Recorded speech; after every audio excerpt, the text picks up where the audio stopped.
All right, joining us now is Isabella Fredrickson. Isabella, good to see you back. Yeah, happy Tuesday. Happy Tuesday. Okay, here, move this on over so we can hear your beautiful Happy voice. Tuesday. Yeah, Thanks there you for go. having me. Absolutely. So we have a few talkers to get to, but first, before we do that, so many of you in the chat box, Sherry Nevada Pup, good morning to you. Angela, Cynthia, Sammy G, Louie. I'm going to give you guys a few moments now to take another look, and for some of you who are just chiming in, to take another look at the mystery camera and go ahead and throw your answers into the chat box this morning as we get to some talkers, and then we'll reveal the mystery camera here in a few minutes. I'm going to give you a few more moments to guess. Many of you have asked, and Ron and I have been chatting. Ron is off today, back tomorrow. I know we had protesters outside of the building. They're like, "Where's Ron?" He'll be back tomorrow. But we were talking a little bit about, and a lot of you were at home, about merch. We were thinking Fox 10 Talks merch, right? So we have a poll question for you when it comes to merch. But here's some ideas. I'm just going to ask you, throw your answers into the chat box. And Isabella, you give me your thoughts as well. So the first one is Fox 10 Talks rocks. Ooh, I like that. Rhymes, right? Yeah. That's a good one.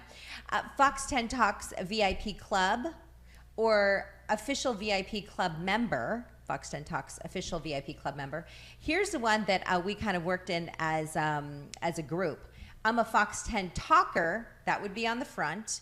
And then on the back, I'm not a Fox 10 stalker. Oh. Hopefully none of those. I like that. Yeah, let's bring in the Dave Cam this morning and get his thoughts on this. Dave, your thoughts on some of these ideas, my friend. Hold on, let me throw up Dave's. Oh, there you are. We got to see your face, buddy. Oh, I can't hear you. Your microphone. Give me thumbs up. I'm going to read them off. You give me thumbs up. I'm a Fox 10 talker, not a Fox 10 stalker. Yeah, thumbs up. Oh, now we got your mic. It's excellent feedback from people. We're excited to debut some new shirts very soon. Yeah, we are looking forward to it. What about this? I'm in the Fox 10 Talks family. Ooh. Isabella? Yeah, Thumbs I like up? that. Yeah?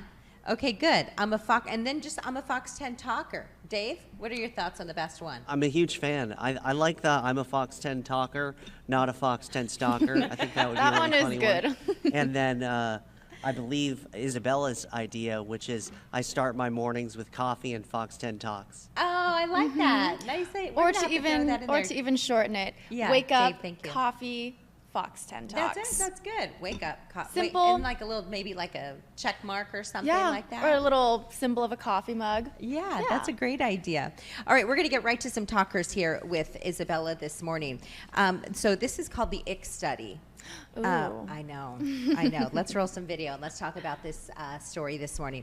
So if you're looking for love but keep getting the ick with a partner, it turns out you may be the problem. What is the ick, Isabella, for folks who may not know? So the best way to understand the ick is if you're talking with someone, maybe you're pursuing them, they're pursuing you, but the ick is when someone does something that puts you off. So maybe you're really into someone and then they sneeze and it's a really bad sneeze and suddenly you've lost attraction for them because their sneeze was so off-putting. Like maybe it was a loud sneeze. Yeah. Or like you didn't cover your sneeze. So the best way to understand the ick, that is a phrase that the younger generations use, is something that's put you off that makes you lose interest in someone. So it says this new study shows people who experience the ick frequently tend to show narcissistic personality traits. What gives you the ick?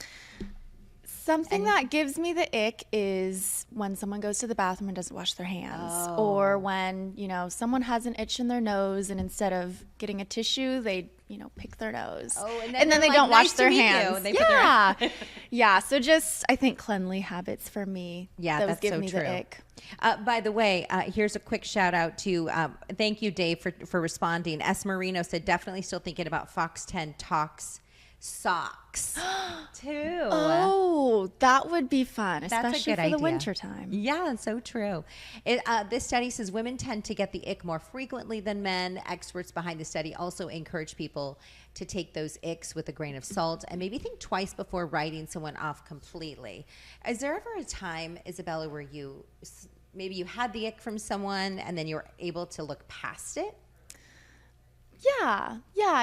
I think, again, nobody's perfect. And for all I know, I could be giving someone else the ick by something I'm doing. So I do like that. They said to take it with a grain of salt. Yeah, kind of like, okay, slow our roll. Yeah. And kind of figure it out that way, right? Right. And you know what? If this is someone that's important, maybe don't write them off for picking their nose. Maybe just say, hey, next time, do you want to use a tissue? Or maybe you see them reaching for it and you say, oh, I have a tissue. Yeah. Would you like it? Right. Right. Yeah. What gives you all the ick? Kind of share with us some of your thoughts with into the chat box. What gives you the ick? What kind of grosses you out when it comes to maybe a significant other? Let's go on to this next story. And we're talking about your four-legged friends. This is you have pets. I do. I have two puppies, a Shih Tzu poodle, we call him a Shih Poo, named Miko, and a little Shih Tzu named Mako. Oh, and I think we have video or pictures of your VO5. Let me go ahead and go to VO5 here. And we can show those off this morning. Okay, that's VO5, but I think we're still seeing these cuties right here. Okay, so, that's Gracie. That's my dog. Oh, how yeah, that's sweet. Gracie. Australian Shepherd? Yeah. Oh, she's beautiful. She's from Snowflake, Arizona. Oh. Oh, she's so cute. And there's Jack and Gracie. Jack's on the right, and he is like so big. Yeah. He's so sweet. Yes, he's like a big teddy bear. So Jack and Grace, and then Jack is so sweet, and there he is kind of taking a nap in the backyard. He's such a sweetheart. But there is something about, don't you think, Isabella, when you get home and you see, they're the first things you see when you get home. Oh, yeah. They greet you at the door. My puppies, when I leave, they will stay at the door. Yes, those are my puppies. They're sweet. So Miko's the bigger one. He's gray. And then Mako's the tiny one. Mako's only like 6 pounds. He's so small. But yes, they're the first things that you see when you come into the room, and when you're sad, I think the dogs know when you're sad because they give you that extra attention. Oh my goodness. Oh, and look at that There's Miko and I. Yes, so Miko, that one, he is a Shih Poo, so a Shih Tzu mini poodle, and then the other one, Mako, he's a full Shih Tzu. My cousin has a Shih Tzu, and he almost looks like he's brown. He almost looks like Chewbacca. I was like, you should have called him Chewy. He's so cute. They're so sweet. Cute. So we are talking about pets this morning, and here's another good reason, maybe to adopt one, or eventually, maybe just go to your neighbor's house and cuddle, or maybe give us a call and come to our houses and cuddle with our pets. Oh, yeah. So a new global survey says by pet care company says Mars and mental health company Calm, which is that very popular app, says pets are better companions when people are feeling stressed. Do you find that it helps when you get home and you're kind of stressed out, you see them? It does, yeah. No matter how stressful the day was at school, I would go home. My dogs would immediately make me feel better. Oh, they're so sweet. And they're good listeners because they don't talk back. So I can rant to them for an hour and they just listen. Now you're preaching. Yes. So 58% of pet owners say they prefer spending time with their furry friends instead of other people. The survey also found that 83% of pet owners believe that pets have had a positive impact on their mental health. Let us know if you're in the chat box, has your pet helped you, when you come home from a bad day or something? Alex Eli, all for up, says so cute. To the doggy pics, and we thank you for watching. Alex, are you new to the feed, buddy, or are you just chiming in here? And you've been watching for a while. We appreciate it. Okay, speaking of pets, a report from Talker Research reveals different generations approach pet parenthood in different ways. Do you see your pets as children? I do. Yeah. Especially Miko. Miko's my son. He's my baby. So how so? Like, how do you treat them as your children?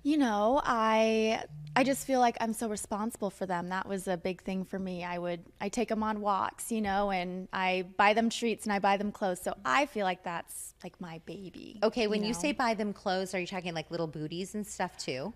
Oh, the full costumes. Okay, we love Halloween. We have to give us an idea of some of the costumes. Well, it's funny. The people in the chat are calling them Ewoks, but I totally put my little doggies in Ewok costumes one Halloween. And, my sister was Princess Leia, so we love the costumes. But I like that you point that out because I feel like my parents, they grew up and they viewed dogs as more so companions, not Yeah. so much their children. So it's a different, it's a generational thing, you think? I think it might be. Like, I mean, well, how do you feel about your dogs? Are they more like your children? or They your have companion? become, because in the very beginning, I think we had them when we had our children, and our children were little. Yeah. So it's like our human children took precedence because they needed more of us. Of course. But now as the kids have gotten older, then they become more of our children because my older kids don't need me as much, Yeah. you know, I mean, they're teenagers. Sammy G says, absolutely. I have a little 6-pound Pomeranian and she loves to lay on my chest and cuddle. Oh, So sweet. We yeah. love that, That's Sammy so G. sweet. Sherry Nevada Pup, she says a border collie. Nevada was a border collie. It's her avatar pic. Oh yes, we do see that in the chat. And thank you all for chiming in and joining us and sharing your thoughts on that. Continue to share your thoughts.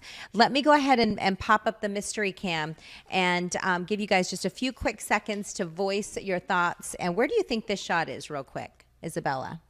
I said Eastern Washington just because of the windmills and the hills. Okay, I'm going to go California. You want to do a big reveal here? Of course. Ready? The mystery cam is... Oh! Kennewick, Washington. Nice I was work. right. All right, we're going to take a quick break.